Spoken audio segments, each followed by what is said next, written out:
Hey, what's up? Welcome to the Robo Sci Show with me, Robo, and we're going to talk about science stuff, like periodic table stuff. So today we're talking about chemical bonding. So, chemical bonding, woohoo! Alright, so first thing you need to know about chemical bonding is it's just the valence electrons that are involved in chemical bonds. So you need to be able to read the valence electrons from the periodic table. And it's real simple. All you got to do is look at the column of the periodic table. Okay? So the column tells you the number of valence electrons. Hopefully this is a review for you at this point now, but just to make sure we know how to find valence electrons, there's 1 in all the elements in the first column, 2 in all the elements in the second column, then go all the way over here to the boron family. There's 3 in all those, and then carbon 4. You might see some of the names of the groups of the periodic table are actually giving you the numbers of valence electrons. Okay, so that's how you know. And then all these transition metals in between here, they're a little trickier, but usually you can guess 2. And then same thing for the rare earth metals down here. Usually you can guess 2. So once you got that basis, you know the valence electrons, you're ready to tackle chemical bonding. Okay? So we're going to take a look at chemical bonding now. Alright? Chemical bonding.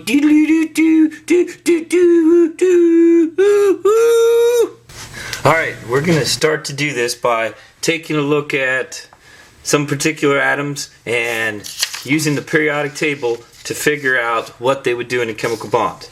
Remember, the goal of all atoms in a chemical bond is to get 8 valence electrons. Okay, so this section here, in the end, we want to get 8 valence electrons for all these. That's our goal, to get 8 valence electrons. Alright? So, we'll take a look at each one and see what the atom would do to get 8 valence electrons. Alright? First atom is sodium, and chemical symbol is Na. It has 11 protons, and so it'll normally have 11 electrons. And if you look at your periodic table, I'm not going to do this every time, but it's in the first column, so it would have 1 valence electron. Okay, so it has 1 valence electron. In order to become stable, what it's going to do is, well, it could gain 7 to get 8 valence electrons, but remember, this atom really has, this sodium atom really has 2 electrons in the first energy level, 8 in the second, and 1 in the third. So really what it's going to do is just get rid of this 1 in the third. So it's going to lose 1 in order to get that 8 in the third energy level. So 8 valence electrons. Now this oxidation number we haven't talked about yet, but it's basically the charge that an atom gets after getting to its 8 valence electrons. Okay, so that's what oxidation number is, the charge that an atom gets to be stable. Okay?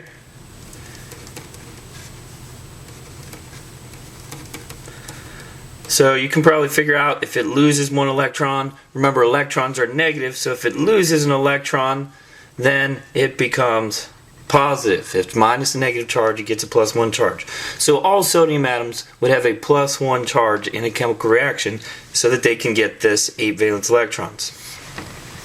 And the next atom is chlorine. And we'll do this one more time, but after that you'll have to check on your own. But chlorine has 7 valence electrons because it's in that column.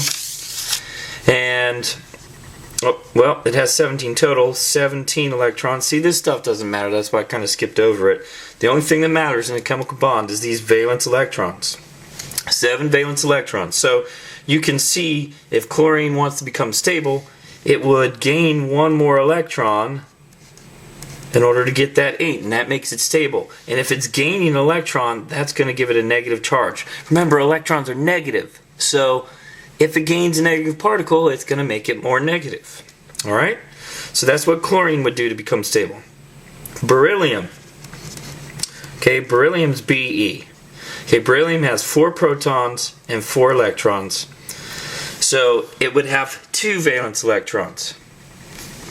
Now, beryllium, it could gain 6 in order to become stable, or it could lose 2 and more than likely it's going to lose 2.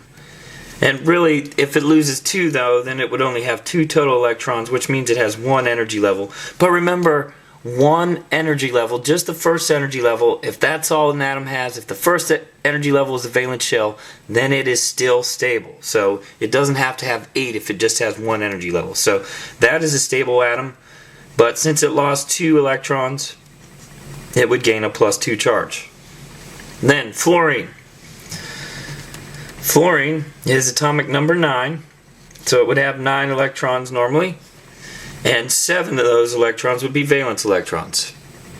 Alright, so you can see fluorine is very similar to chlorine. Maybe that's why they're in the same column. Yeah, actually it is. So it would do the same thing as chlorine. It would gain 1 electron to get that 8, and so it would also have a -1 charge to be stable. Okay, and now next is lithium. Lithium has 3 protons. It's atomic number 3, which means it'll normally have 3 electrons. And so it would have 1 valence electron. And you can see that it's probably not going to gain 7 valence electrons. It's a lot easier to just lose 1. And again, this is one of those ones where we're going back down to the first energy level. So it doesn't really have 8, it has 2 there. But 2 in the first energy level is a chemically stable format. So it's fine that way. After it loses that 1, of course, it gains a +1 charge. So you might see that lithium is in the same column as sodium, and it does the same exact thing in the chemical reaction. Oxygen. Oxygen has 8 protons because it's atomic number 8, which means it'll also normally have 8 electrons before a chemical bond. So it has 6 valence electrons. So in order to become chemically stable, it wants to get that 8, so it is going to gain 2 electrons in order to become chemically stable and get that 8. If it gains 2, it would have a -2 charge. Okay, and then lastly we have phosphorus, which is atomic number 15, and it has 15 electrons normally. If you look at the column it's in, it has 5 valence electrons. It wants 8 to be stable, so you can see that it could either lose 5 or gain 3. More than likely it's going to gain 3, and if it gains 3 negative particles, 3 electrons, then it will get a -3 charge. And that's what those atoms would do in a chemical bond. But now we're going to take a look and we're going to do some models and see what's actually going on. We're going to show electrons moving from one atom to another. Wow! Chemical bonding. Yeah. And now, a brief word from our sponsor. Actually, it's not our sponsor, but this is the website where it comes from. It's a science website called sciencespot.net. So that's where this activity comes from, and I just wanted to acknowledge that website for being the source of this information. If you really want to, you could go here and get the answer sheet for that, but we're going over that now in this video, so, well, that's up to you. Alright, that's it. The sciencespot.net. Alright, now that we got the bonding basics done, what an atom would do in a chemical reaction, we can look at some examples and illustrate that through a drawing. Now we're going to use electron dot diagrams for these, simply because that's all you need to know. In a chemical reaction, you don't need to know anything about the protons, the neutrons, or even most of the electrons. It's just the valence electrons. So remember, an electron dot diagram is when you take the atom and you put one dot for every valence electron it has. So an electron dot diagram for sodium would be Na with one dot. In a chemical reaction, you can see that's the only thing that's going to do anything is that one electron. And then chlorine, in a chemical reaction, it's going to have 7 valence electrons.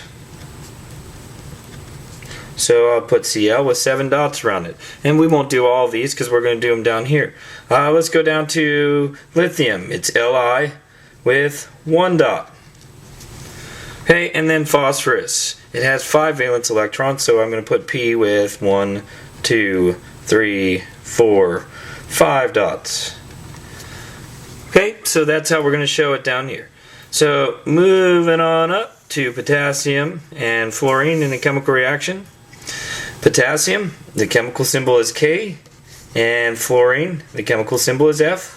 If you find potassium on the periodic table, it has 1 valence electron. It's in the first column. So since it has 1 valence electron, I'm just going to put 1 dot. Okay? And then fluorine is over here. It has 7 valence electrons. So I would put 7 dots around fluorine. And remember, in order to become chemically stable, all atoms want 8 valence electrons. So you can see here that fluorine wants 1 more valence electron to be chemically stable. So if it picks up that 1 valence electron, it's chemically stable. So what's going to happen in a chemical reaction is this electron from potassium is going to scoot over to the electron from fluorine, and that's what causes the big boom in a chemical reaction. And in the process, scooting over there, it's going to make that fluorine atom stable, and this potassium atom is actually stable as well. Because remember, in the energy levels, this potassium atom would have 2, 8, 8, and 1 in those energy levels.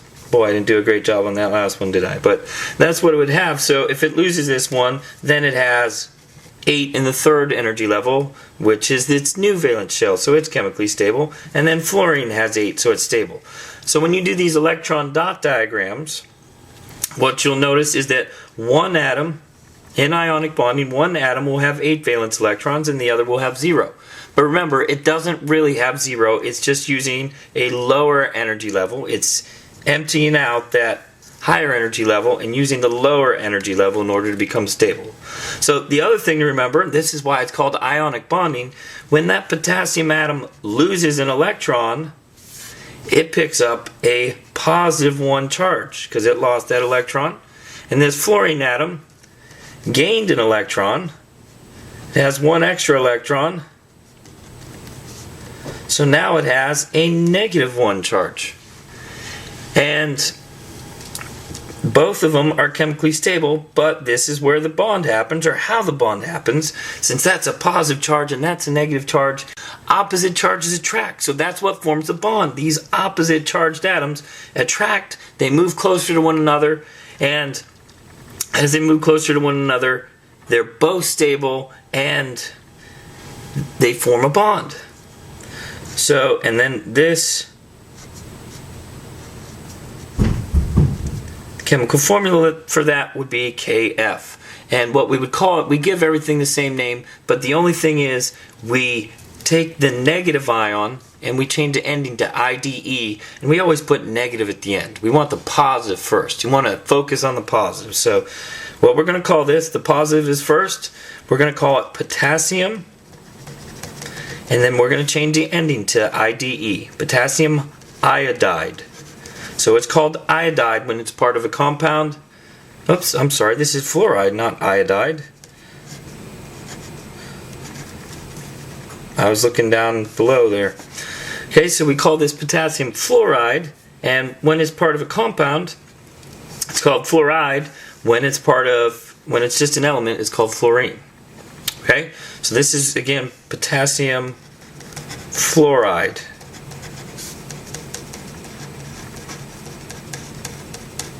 Okay, and sorry about that, folks. Alright, so that's how you get potassium fluoride. 1 electron moves from potassium to fluorine, and they're both chemically stable. Moving on to the next atom, we've got magnesium and iodine. Okay, magnesium, if you look on the periodic table, it's in this column with 2 valence electrons. So since it has 2 valence electrons, I put 2 dots. And iodine has 7 valence electrons, so I'm going to put 7 dots. So 1, 2, 3, 4, 5, 6, and 7. Okay, so you can see, taking a look at this, you probably can figure out by now like which atoms will gain electrons and which will lose electrons. Iodine only needs one, so since it only needs one, it'll gain electrons. And magnesium, well, it either needs 6 or it needs to get rid of 2, and it will always get rid of 2 rather than gain 6. So that's what magnesium is going to do. It's going to get rid of that 1 electron, but iodine is only willing to take that 1 electron because it's stable now. It doesn't want any more because that would make it unstable. So magnesium's got to find some other place for this iodine atom to go. So magnesium has to find some other place for this electron to go. And what it does is that electron leaves magnesium and it finds another iodine atom that is looking for electrons in order to become stable. So it goes over to that iodine atom.